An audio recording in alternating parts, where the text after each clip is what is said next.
Ô, doutora, Olá! Tudo bem, pastor? na bênção. Espera aí que eu quero. Cadê Prazer a estar pastora? aqui. Deixa eu ver aqui. Cadê a pastora? Ô, Alessandra. Ah, ela estava ali assistindo ali. E aí, Vai querida, na assistir. bênção? Graças a Deus, estamos Como é que está o aí, nosso né? flamenguista? A pastora quer dar Olá, um oi aí. querida, tudo bem? Tudo bem, Alessandra? Prazer em revê-la. Eu também, saudade de você. Nós também. Muita saudade. Um E tempo que a gente aqui... não se vê pessoalmente, né? É verdade. E o esposo, tá bem? Tá lá no celular dele assistindo. Ó, é flamenguista, gente boa. Gosta de uma picanha com um Sempre. pedacinho de gordura. Isso aí. Tá sempre torcendo aí pelo Flamengo. Com certeza. E aí, doutora, Deus tudo abençoe, bem? querido. Ela vai assistir aqui no Amém. celular. Obrigada. A senhora quer uma água? A senhora quer um café? A minha já está aqui do meu ladinho, ó. Ah, legal.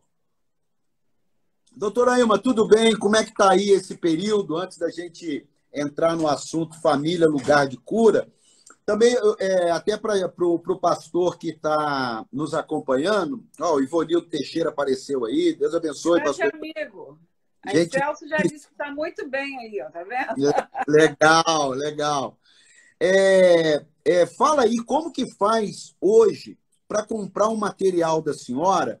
Porque o pastor André da nossa igreja, vira e mexe, ele vai colocando aí. Como é que faz para comprar o material? Porque daí, durante toda a nossa live, ele de vez em quando vai postando, adquire o material, um Sim, telefone. pelo nosso Instagram, ilmicelsocunha.com, Ilme Celso Cunha, o site que é ilmicelsocunha.com, mas a gente manda pelo correio. O pessoal tem solicitado pelo Instagram.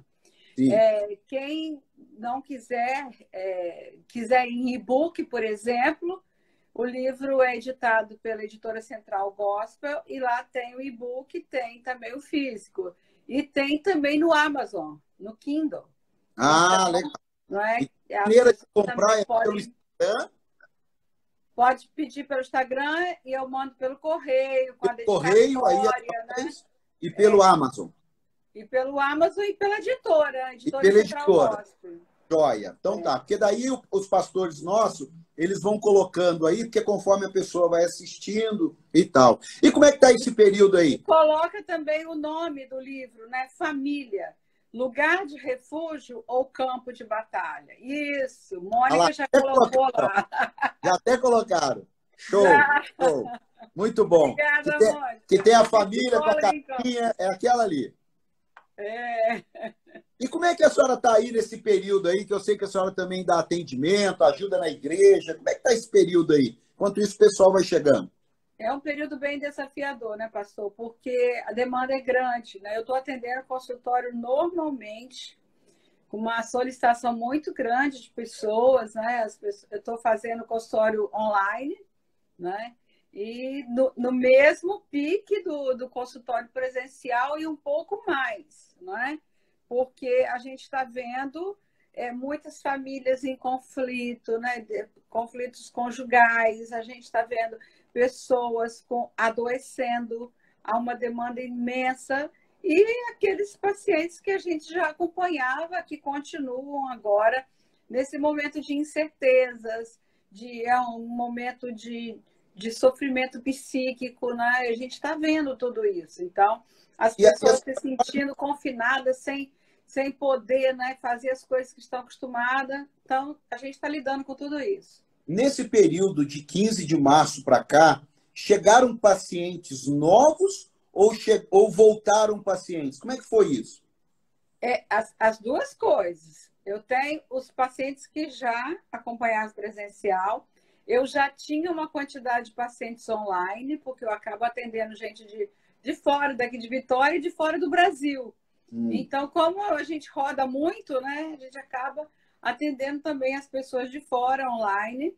E os novos têm surgido, as pessoas têm visto a live, têm procurado horários, e também aqueles que já estavam bem, que já tinha dado uma pausa. De vez em quando um ou outro liga, eu quero um horário, preciso conversar. Então... Como é que é hoje, por exemplo, alguém que esteja nos assistindo e ele fala assim, poxa, eu queria marcar uma consulta com a doutora Ilma e mora longe. Como é que faz? Ou não tem como fazer? Tem, é isso que eu estou dizendo, eu atendo online, né? Por videochamada, pelo WhatsApp. Fone para acionar a senhora, uma agenda, como é que é?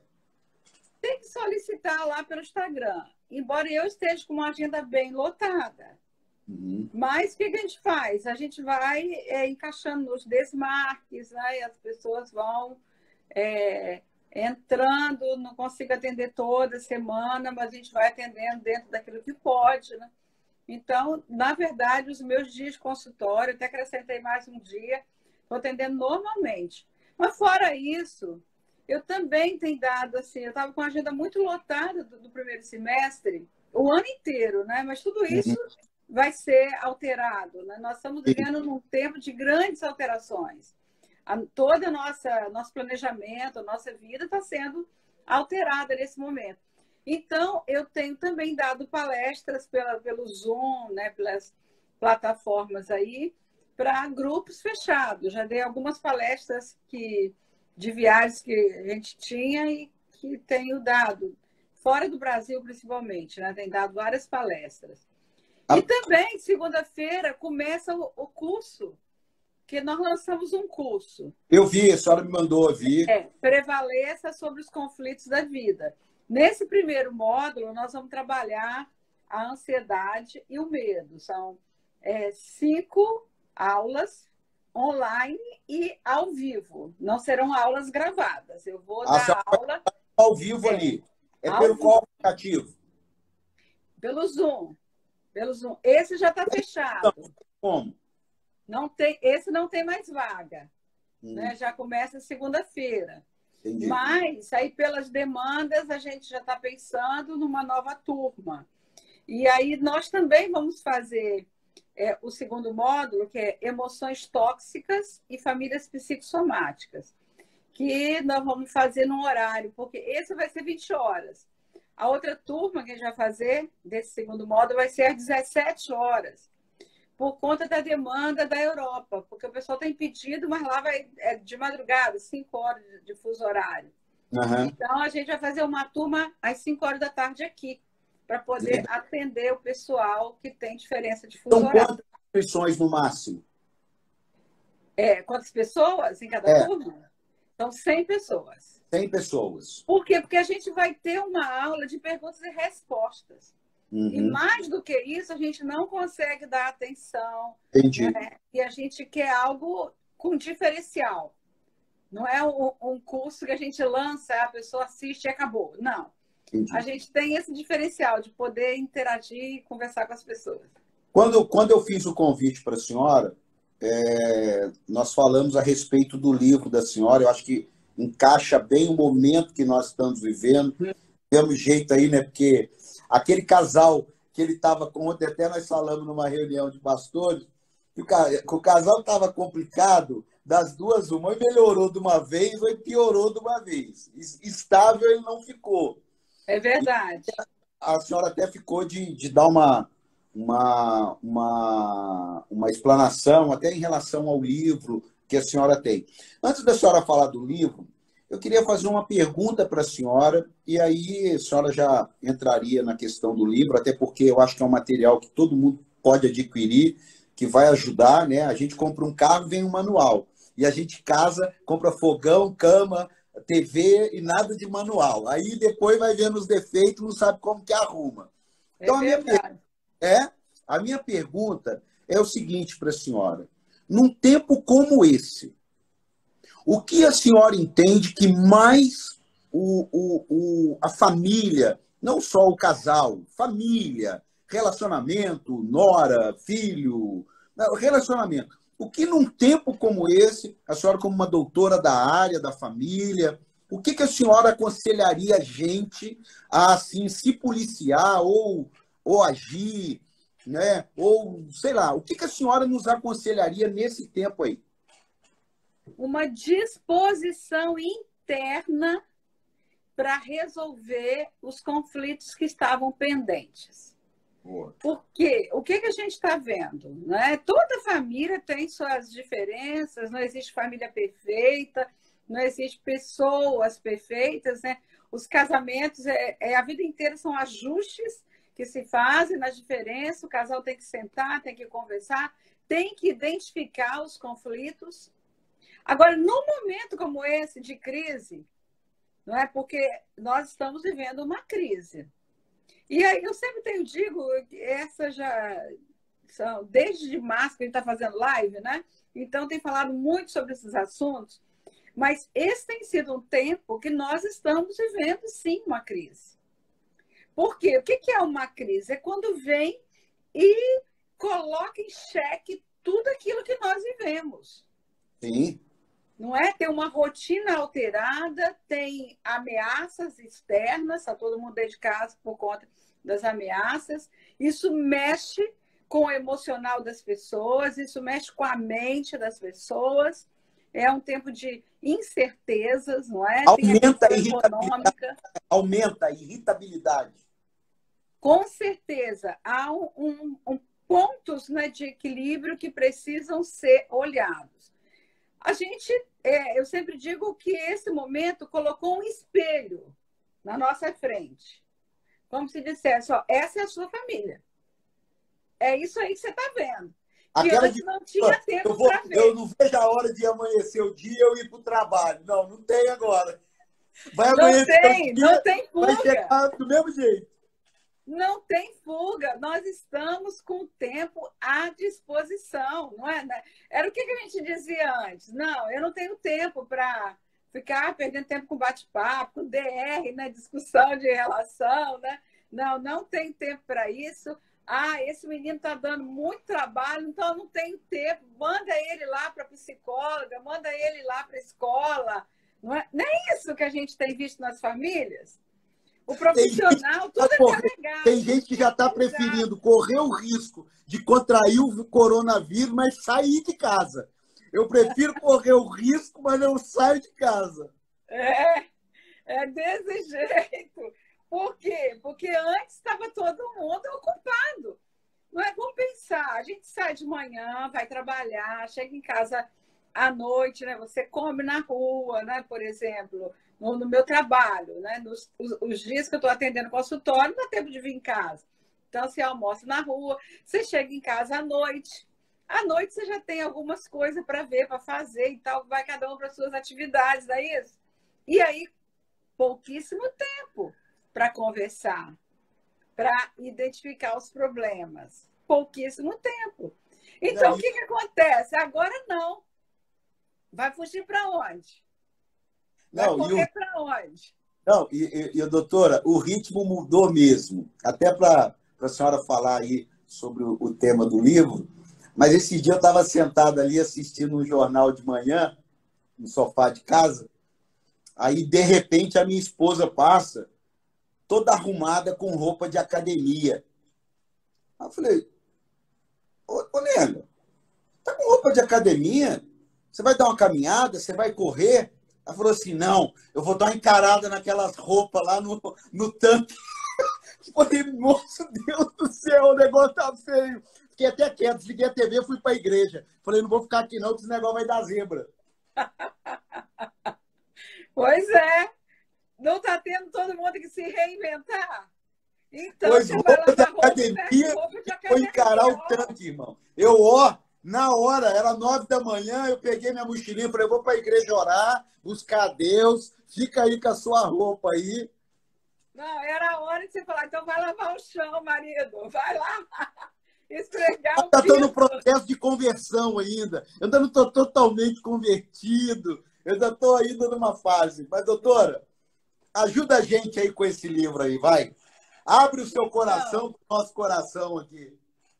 Não, na verdade, essa pontuação que a gente está fazendo no início, ela é essencial, porque não tem, por isso que eu falei, o que precisa hoje?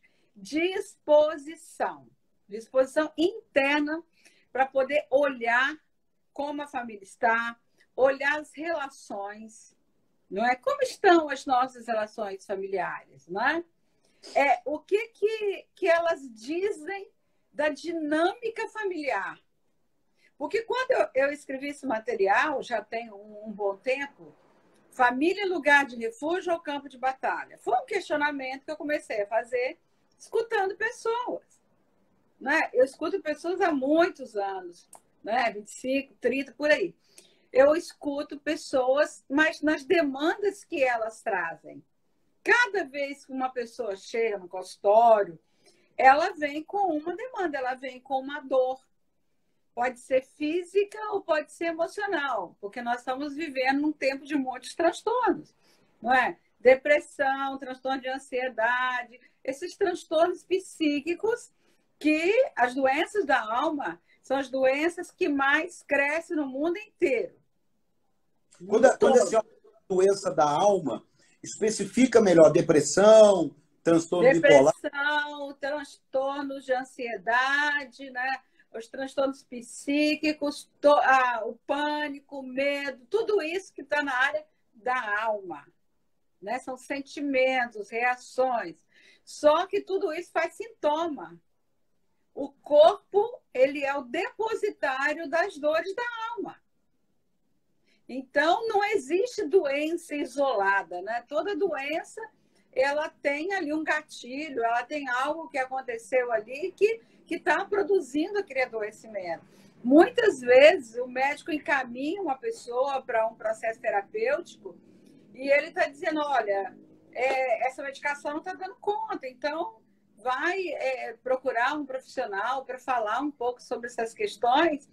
Por quê? Porque toda dor que a gente não lida com ela, não fala dela, vai fazer sintoma no corpo. O corpo vai denunciar o que está acontecendo na alma. Isso que a senhora está falando,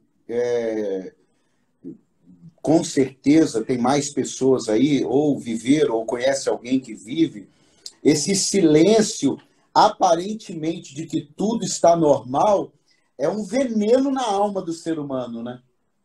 Exatamente. Quando há um silêncio e que tem angústias caladas, porque muitas vezes a pessoa tem dificuldade de lidar com as suas angústias, de falar das suas angústias.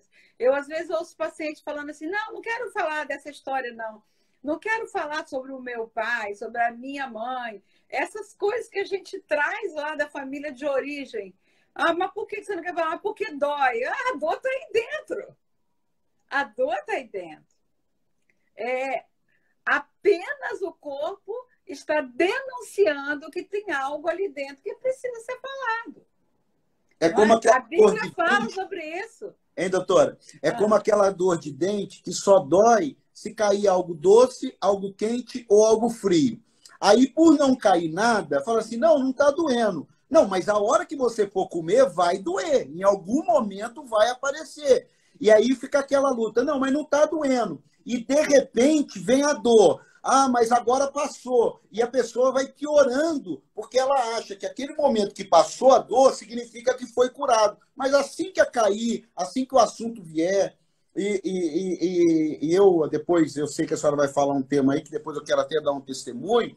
Então, eu acho muito importante também desmistificar que tudo é demônio, né, pastora? Né, doutora? Sim, na verdade, nós vivemos na nossa humanidade. A nossa alma é tão humana, né? Tão humana, que ela sofre, que ela se angustia, que ela tem tristezas, que ela tem melancolia, que ela lida com medo, não é? Lida com ansiedade. Esses são sentimentos humanos. Faz parte da nossa humanidade. A expectativa elevada, um baixo resultado. As frustrações da vida. No mundo tereis aflições.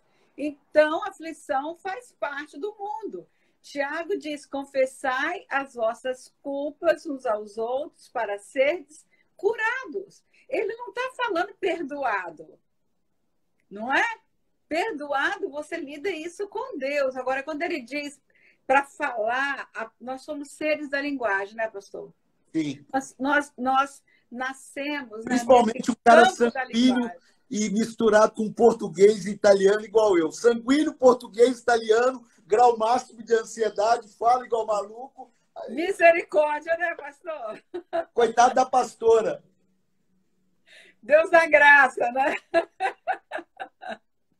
Mas vejam só, essas angústias, tudo isso, por exemplo, confessar as vossas culpas, a angústia da culpa, ela nem sempre está localizada em algo que você fez errado.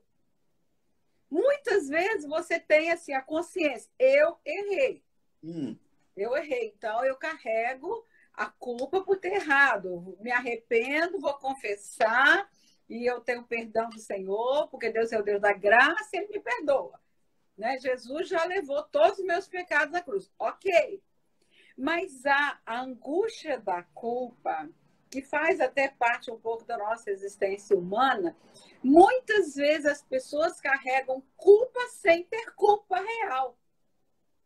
Por exemplo, deixa eu explicar. Por exemplo... Está procurando chifre em cabeça de cavalo, na linguagem de hoje.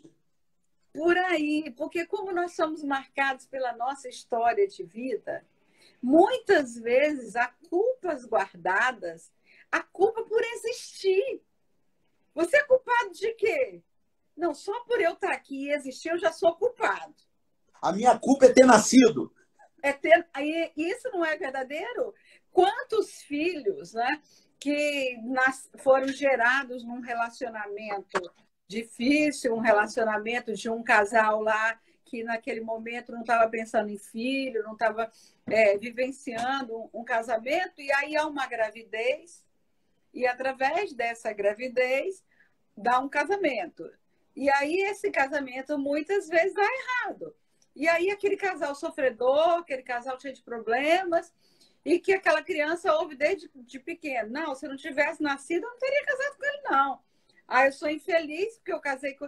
Entende o que é a culpa de existir?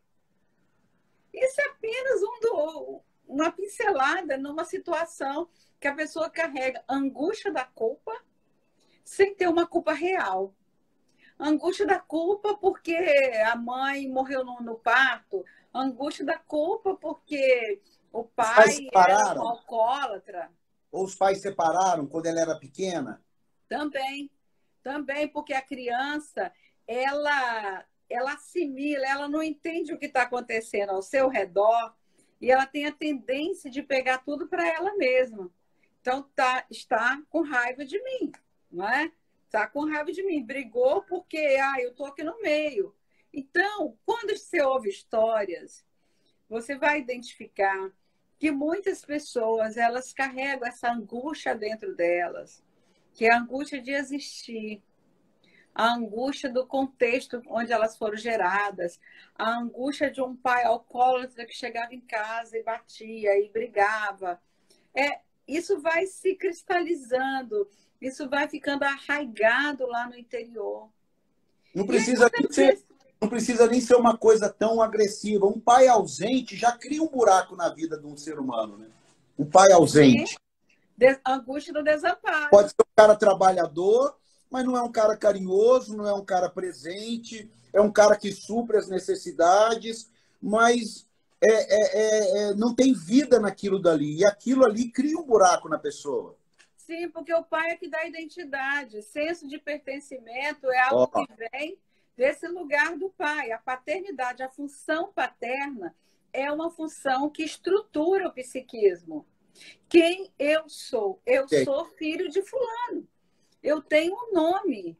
Então, esse senso de pertencimento, porque um pai é da ordem da identidade, é da ordem da direção, da segurança, dos limites. Um pai dá direção para a vida.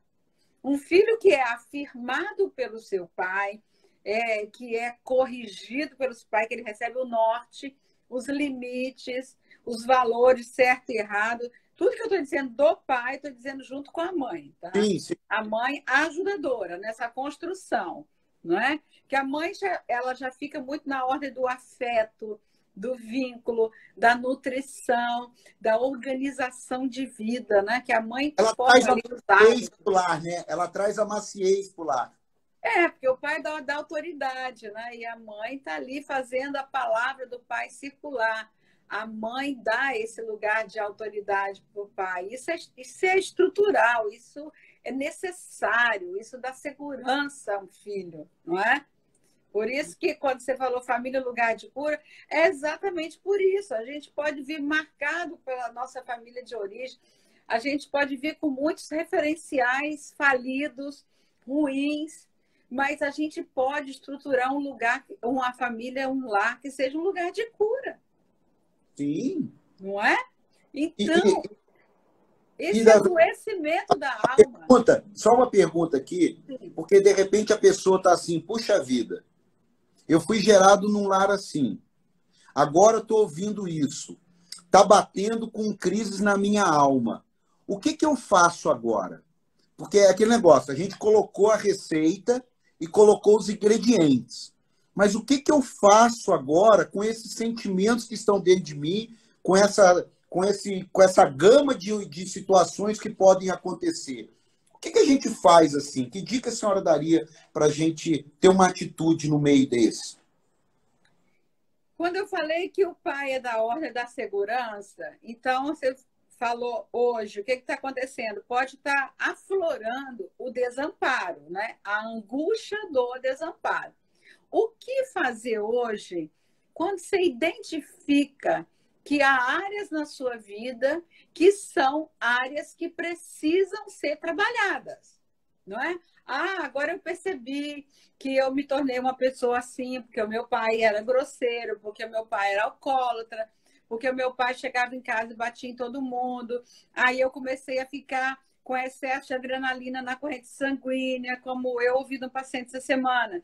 Ilma, quando meu pai, eu ficava brincando na rua, quando eu via a bicicleta dele no início da rua, eu já corria para dentro de casa, já para esperar, para ver se estava tudo certo, para que quando meu pai chegasse, eu pudesse já me preparar para o que ele viesse a fazer. A ansiedade fica viciado em excesso de adrenalina na corrente sanguínea. Aí chega na vida adulta, não consegue viver na calmaria, não consegue viver na harmonia. E quem sabe tem alguém nos ouvindo? Falou, opa, peraí, eu lembro que eu estava um dia ministrando num congresso de família numa igreja, e quando eu falei dessa questão da angústia do final da tarde, sabe? A angústia da viração do dia. Solta tudo, irmã, solta tudo. Não, isso é no meu novo livro.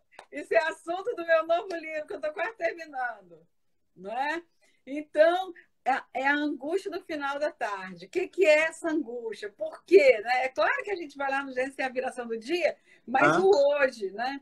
Que angústia é essa?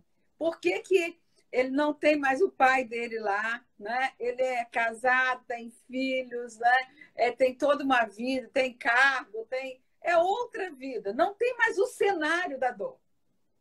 Não tem mais o cenário da angústia. E porque tem aquela mesma hora que o pai chegava, por que o coração se angustia? Entende? O que fazer agora? Aí, ó, é quando o tempo lógico acontece. Trabalhando com psiquismo, a gente vai entender que o tempo ele tem algumas coisas diferentes. Por exemplo, a gente tem um tempo cronológico, que é o tempo contado por relógios, calendários, o tempo objetivo. A gente tem um tempo subjetivo, que é o tempo da nossa experiência de vida. Sabe, assim, quando alguém fala assim, nossa, esse cara é tão novo, já é tão maduro, não é? Ah, esse cara tem 60 anos e ainda age como adolescente, não é? Aí saiu fora a cronologia e entrou essa... Que é o tempo subjetivo, é o tempo da experiência de vida. Aí vem o tempo, que é esse que a gente está falando, que é o tempo lógico. Tempo lógico. O que é? O tempo quando cai a ficha. Que foi o que houve com o pródigo, caindo em si. Exatamente. Exemplo perfeito. Perfeito. Tempo lógico é o tempo da compreensão, do insight, aquele tempo que você fala, meu Deus, o que? Porque antes dele tomar a atitude de voltar, ele falou para ele, olha só, a linguagem. Olha a linguagem do filho pródigo. ele se deparou com a realidade daquilo que ele estava vivendo. Aí ele poderia ter falado, opa, peraí, vou voltar para casa. Mas não. Ele faz primeiro um processo terapêutico sozinho. Eu preguei uma mensagem agora sobre ele, e eu disse que ele colocou a expectativa dele lá embaixo e colocou a atitude dele lá para cima. Me trata como um empregado. Quer dizer, ele já colocou lá embaixo. Mas ele já chegou rasgando no perdão, ele já chegou rasgando no quebrantamento, e ele colocou a atitude lá em cima. Mas você viu que ele não fala tudo que ele falou sozinho, ele não fala para o pai? O pai não deu nem tempo para ele, né? Exatamente. O pai abraçou ele e falou, vem cá.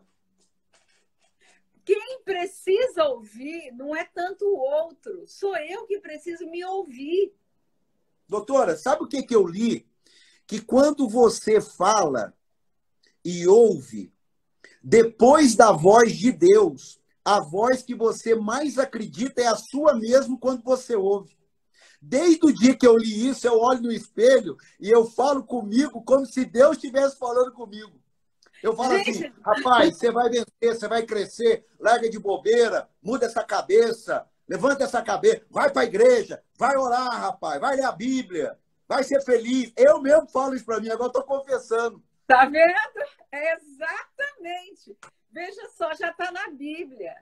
Davi já fazia isso. O que Davi faz? Quando ele estava com raiva, Senhor, mata os meus inimigos. Ele era sincero com Deus. Espera aí que eu vou fazer uma oração dessa. Espera aí. Calma. Já volto. Calma. Olha o que Davi estava fazendo. Gente, Davi era um homem segundo o coração de Deus, não é? A gente sabe disso, não é? Sim. Por que ele era um homem do coração de Deus? Porque ele era uma pessoa sincera. Sincera. Lá no Salmo 51, ele faz, na oração do Salmo 51, ele diz, tu amas a verdade no íntimo. Ele sabia disso. Ele sabia disso. E aí, naquele momento, quando ele fala, tu amas a verdade no íntimo, ele sabia que ele precisava abrir o coração dele para Deus. E o que é sincero? Sincera. Conta-se a história que essa palavra, a etimologia dela, né, que quer dizer sincera, é que os escultores da antiguidade, eles iam fazer suas esculturas, pegavam madeiras danificadas, madeiras cheias de buraco, e eles levavam para casa, trabalhavam naquela madeira, enchiam os buracos de cera, passava verniz e colocava as esculturas como perfeitas para vender. É igual os homens vão entender um outro exemplo. É quando o cara da loja de carro dá aquela garibada, passa pretinho e vende o carro. O carro toma uma chuva, fala assim, mas esse carro não foi o que eu comprei, velho. Tá todo cheio de arranhado aqui. Eu só dei essa para os homens que estão... Os homens já vão entender, né? Aí o que acontece? As pessoas levavam as esculturas para suas casas, não é? As luzes de casa, tanto as do oratório, né? Eram luzes de vela, né? Colocavam, acendiam as velas, e aí, com o calorzinho recorrente todo dia, o verniz ia quebrando. Você já viu quando passa verniz na cara, né? Cara envernizada? Né? Tá vergonha, cara. Ou então aquelas maquiagens que tomam uma gota de chuva, já começa derrete tudo. Então, o verniz quebra. O verniz, quando ele vai aquecido, vai dando aquelas rachaduras. Aí, a cera dos buracos derretia e os buracos apareciam. Então, todo ser humano é um ser, agora estou levando isso aqui para um lado simbólico, esburacado. Os buracos da história, os buracos da alma. O que a gente faz? Enche de cera, isto é, eu não vou sofrer, eu não quero mais saber dessa história.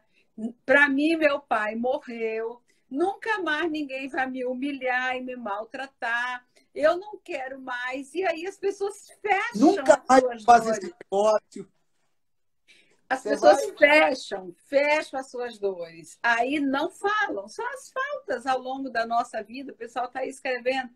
Então, ele não lida com seus buracos. Aí, o que acontece? Deus permite a crise. Por quê? Porque na crise vão aparecer os nossos buracos da alma. Aquilo que faltou, aquela dor que a gente tem lá dentro guardada, recalcada, aquela mágoa, aquele ressentimento, aquela amargura, aquela ira, aquela falta de perdão, aquilo tudo que está lá, ó, bem tamponado dentro da alma, tampando esses buracos, vão vir à tona. Porque o fogo da crise aquece. O fogo da crise vai mostrar o nosso melhor e o nosso pior. Então, chega uma hora que nós somos confrontados com o tempo lógico. Tem que cair a ficha. Foi o que o filho pródigo fez. Ele falou mais para ele, para Deus, do que propriamente para o pai. Ele precisava se escutar. Pequei contra os céus perante ti. Ele precisava entender o que ele tinha feito com ele. A decadência da alma dele. Ele precisava expor as misérias do seu coração. E quando ele expôs toda a miséria, aí ele levanta a cabeça, aí vem a atitude. Que agora é o outro tempo. É o tempo Kairos. O tempo da oportunidade. Ali, naquele momento, ele tinha a oportunidade de continuar na decadência que ele estava, que era a apatia, ou levantar e ter com o pai. Então, ele escolheu a oportunidade que ele tinha. E a oportunidade é um tempo que demarca a nossa história. A oportunidade para... Opa, peraí, eu ainda tenho uma oportunidade, eu posso voltar, mesmo que seja para trabalhar com ele. Mesmo que seja empregado. Quando eu estou no ambiente ali, já está bom. Por quê? Porque lá era o lugar da cura. Mas não é, pastor? Os dois estavam doentes. Os dois, tanto que saiu quanto que ficou, estavam doentes na alma. A senhora viu a matéria daquele policial, eu não sei se ele é policial, ele matou uma modelo que era a namorada dele 2 meses de namoro. Ele matou. O pai do cara que matou se suicidou. É mesmo? O pai do cara que matou se suicidou. Talvez ele se sentiu assim tão perdido que ele foi e se suicidou. Meu Deus. Desesperou e se sentiu sem saídas por não dar conta de ver o que o filho tinha feito. Olha para você ver. Aquilo ali confrontou ele numa dor muito grande. Que situação, que tristeza isso. Já tem a tristeza do filho e agora a família ainda tem que absorver a tristeza do pai. Uma família dessa aí, é só Deus para mudar o rumo. Não, é terrível. Esse rapaz agora ele não está só prisioneiro no corpo, porque certamente está ou vai ser preso. A senhora viu esse caso? Oi? A senhora viu esse caso? Eu não vi, assim, a história. Eu vi que estava passando assim, mas eu não assisti nesse dia. Aí é a dor do pai de ver um filho. Não, eu não sabia disso do pai. Eu sabia que tinha uma moça que era Miss que foi assassinada pelo namorado. A única coisa que eu fiquei sabendo. O pai dele se suicidou. Esse rapaz não tem mais a oportunidade de resgatar esse afeto do pai. Então, ele está num cativeiro hoje físico, ele está num cativeiro da alma. Então, ele se colocou, né, numa situação agora, como que ele vai lidar com essa dor do pai que ele perdeu? Não é? Ele já teve que lidar com a dor do fato que ele fez. Sim. E agora ele tem que lidar com a dor da consciência do fato que ele fez, que acabou fazendo. Sim, sim. É um grande risco dele repetir a atitude do pai. Num acompanhamento disso daí, que era a ideia de eu perguntar, e o perdão, doutora Ima, como é que a gente fala aí do perdão num ambiente onde não se tem um manual, né? Seria tão bom se tivesse um manual, mas não tem um manual. O perdão. Como é que a psicologia, a espiritualidade, o que a senhora falaria aqui nesses tantos anos de experiência? Eu até vou dar um testemunho de 2 minutos para a senhora falar isso. Eu tive uma dificuldade de lidar com muitas coisas que não me afetaram. Não me afetaram. Foi embora, vai lidando.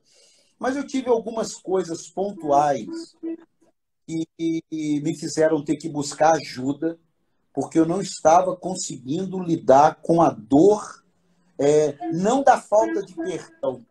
Era um perdão, mas aquilo me sangrava. Eu não conseguia ter, eu não conseguia ter o ódio. Não tive o ódio, eu tive a raiva.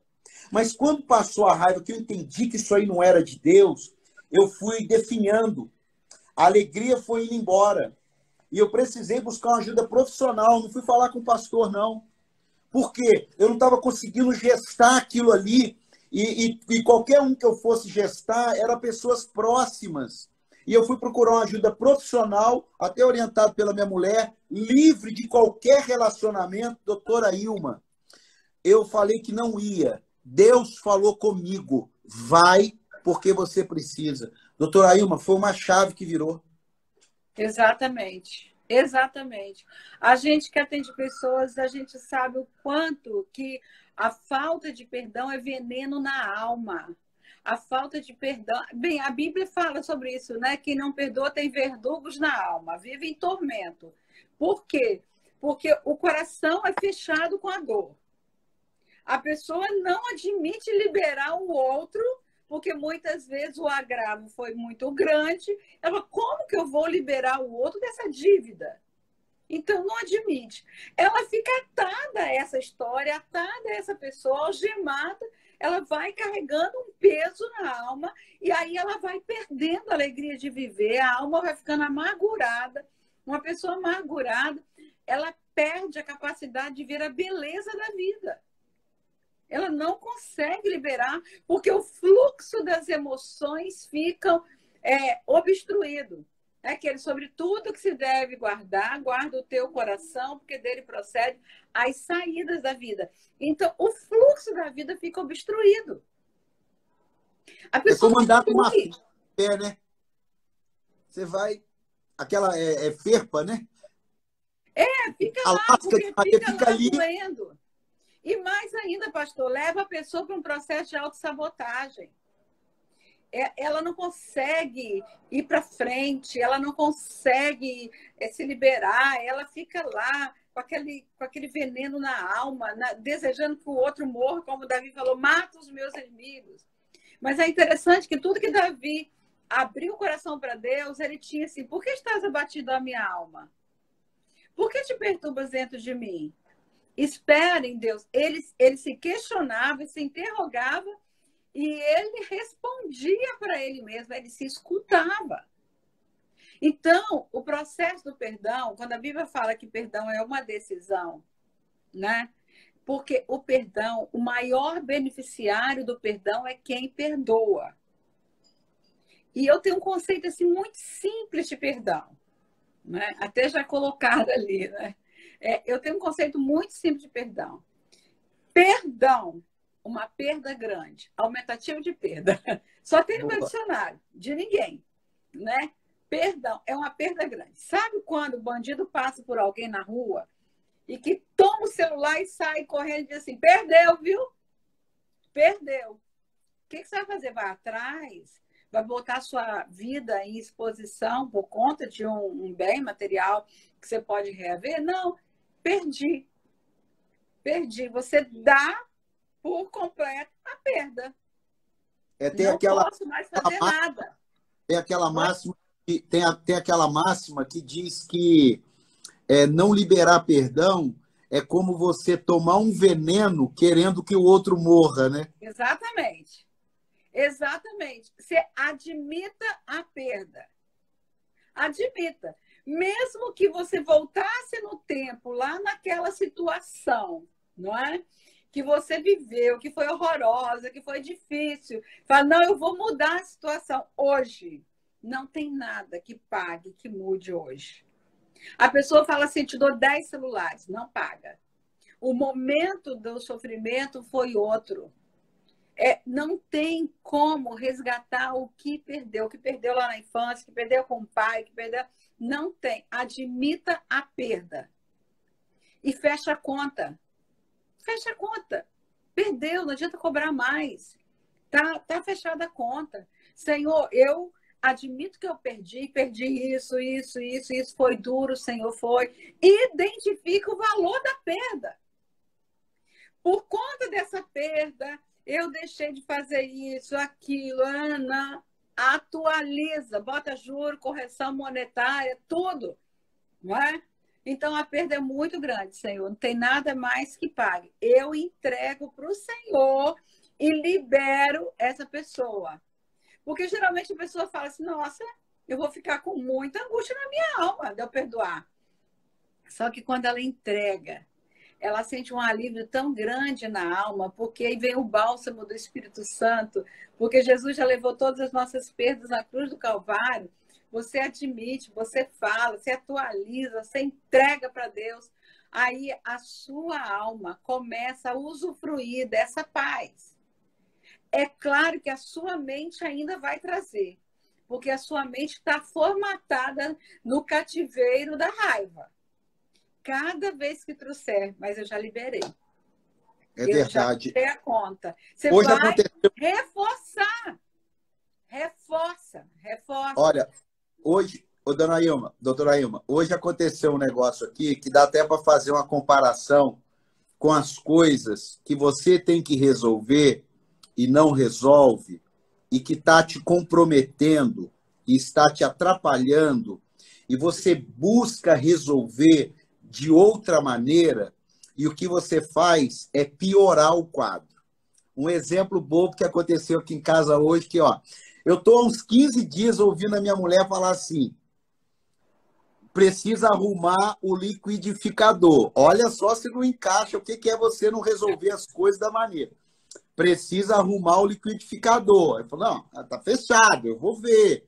Olha, precisa arrumar o liquidificador. Não, eu vou ver, mas porque tá tudo fechado. Amanhã eu vejo. Eu tenho que usar o liquidificador, você não arruma o liquidificador. Aí hoje, eu falei assim, eu vou depois do almoço ver se tem alguma coisa aberta. Calma, Aí Alessandra. ela precisava do liquidificador. Escuta essa. Isso é perdão, vou ter que perdoar. Ela pegou o liquidificador emprestado com a cunhada. Ela ligou o liquidificador para fazer um negócio lá, ligou, encaixou errado, quebrou o liquidificador da cunhada.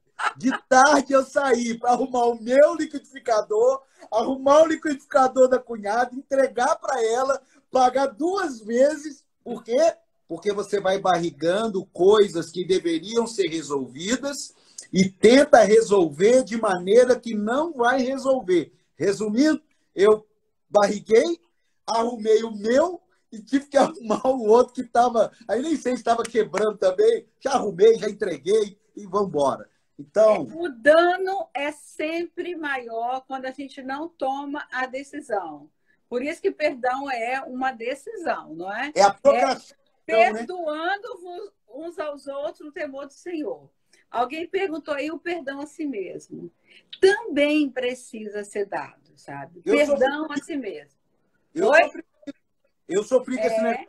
Eu me culpava de coisas que eu errei, não é de pecado, coisas que eu errei. E eu fui num culto e o cara pregou, eu quero pregar sobre perdão. Aí eu fiquei assim, ó, mas eu quero pregar sobre perdão de si mesmo. Uau! Mas foi assim uma ruptura, porque eu ficava carregando um morto em mim, daquilo que eu não prejudiquei ninguém, mas eu não me perdoava de ter passado por alguma situação. Foi terrível, irmã. Ó, graças a Deus. Pastor, nós temos pessoas que estão dentro da igreja, que conhecem o Senhor, que trabalham, que têm cargo, que são pessoas boas, corretas, e que têm áreas da vida lá para trás, de infância, de adolescência, que nunca lidaram e que acabam se autopunindo. Por quê? Porque carregam culpas, e aí vivem na doença, vivem na depressão, vivem nos problemas. É como se elas precisassem se punir, porque Deus já perdoou e não está punindo. Então, a própria pessoa toma decisões que se sabotam, decisões erradas, e aí vão sempre nesse lugar de vitimização, de sofrimento, porque precisa de um sofrimento. Já viu essas pessoas que falam assim, me belisca para ver se eu estou vivo? Não é? Por quê? Porque estão tão mortificadas lá dentro da alma que elas precisam, né, de alguma dor aqui fora para poder dar conta da vida, porque não se perdoar. Eu me lembro de uma senhora de mais de 60 anos, eu estava falando num retiro, essa mulher chorava muito durante a palestra, depois ela veio me contar que lá, antes dela ser crente, ela fez um aborto, que o marido dela forçou ela a fazer um aborto, porque não queria mais filho. Ela fez, se converteu, confessou para Jesus, mas nunca se perdoou. Assim, com anos de vida cristã. E aí, naquele momento, o Senhor foi lá na dor dela e tal, e ela ali se apropriou do perdão do Senhor, se perdoou e ficou liberta. Libertação. Então, a senhora falando isso, nós vamos ter 5 minutos e sim, eu vou dar testemunho aqui em 1 minuto, que daí a senhora vai ter 5 minutos, porque senão vai cortar. Vai cortar, vai cair. Na minha fase de adolescente, eu tive algumas dificuldades com meu pai, superadas. Hoje é aniversário dele, já falei que tá tudo normal, passou. Estou falando há 20 e poucos anos atrás. Mas demorou para eu assim, tanto eu perdoar toda aquela situação e também alinhar isso dentro de mim, que durante muito tempo eu sonhava que estava matando meu pai e acordava chorando com a situação. Até que um dia houve em Deus esse quebrar essa cadeia e tratar esse assunto, porque aquilo me afligia. E eu já estava na igreja. Era uma luta isso daí. Então, talvez você está aí nos assistindo, cara, busca em Deus, quebra esse negócio, só o diabo que se interessa com esse negócio, passou, foi embora. A porta da prisão está aberta. Toda prisão emocional, ela nos impede. Estão pedindo aí para salvar a live depois, né? Depois você salva aí no Ó, a senhora agora tem 6 minutos. É seu. Eu só vou dar tchau. Não, eu tenho 4 só. 4? Então vai. 19 e 26. Eu quero fechar só dizendo para as pessoas que têm essas questões mal resolvidas. Você deu um excelente testemunho, maravilhoso. Obrigado por essa oportunidade de ter falado da sua experiência. Um pastor e procurou uma outra pessoa para poder lidar com algo que precisava. As pessoas têm preconceito, são paradigmas, porque espiritualiza tudo. E às vezes não entende que a gente precisa abrir a boca e falar. Então, a porta da prisão está aberta, mas precisa haver aqui uma decisão. Uma decisão. Eu quero, Senhor, eu não quero mais carregar isso. Eu não quero mais carregar. Eu não quero mais carregar essa mágoa, esse ressentimento. Eu vou agora dizer para o Senhor como eu me sinto. Abre o coração, entra no secreto do teu quarto, abre sua alma para Deus, fala tudo o que precisa falar e se perdoa. E se tem alguma mágoa contra Deus, porque acha que Deus fez algo que te prejudicou, libere isso também, porque Deus não precisa do seu perdão, não. É você que precisa falar para Deus. Falar para Deus e viver uma vida livre. Para a liberdade, Cristo nos resgatou.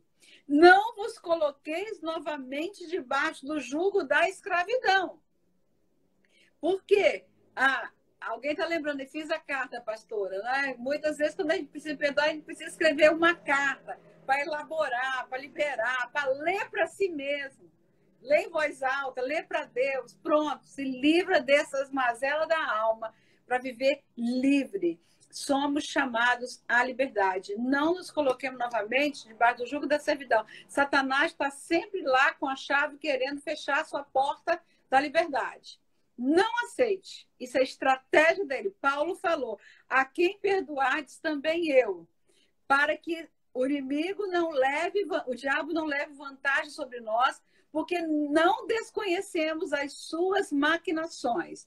Uma das formas dele aprisionar os cristãos é não deixar que eles assimilem o que é a libertação e ficam amarrados nesses cativeiros de angústia, de mágoa, de ressentimento e de amargura. Ele nos chamou a vida e vida em abundância. Vida em abundância, ele é a vida. Eu sou o caminho, a verdade e a vida. A vida em abundância é ele. Quem tem, ele se deu. A vida dele foi dada totalmente para que nele nós tivéssemos vida. E vida livre. Amém. Eu gosto de uma coisa que eu aprendi, que confessarmos o nosso pecado, as nossas angústias para Deus, não é para que ele fique sabendo, porque ele já sabe. Exatamente. É para que ele possa nos perdoar, é para que a gente possa pedir perdão. É só para isso. E não peque no varejo e pede perdão no atacado. Sim. Ó, doutora, está dando 1 minuto. Faz um fechamento que está dando 1 minuto e meio aqui. Pecado tem nome e sobrenome. Confessa, diga o que você está pedindo. Senhor, eu estou te pedindo perdão disso aqui, específico. E entrega, e usufrua do perdão e da graça salvadora e libertadora que Jesus conquistou na cruz do Calvário. Amém. Desliga aí para a gente não perder a live. Olha, não, a gente vai... Grande abraço. Aqui, ó, um beijo grande, que o Senhor te abençoe.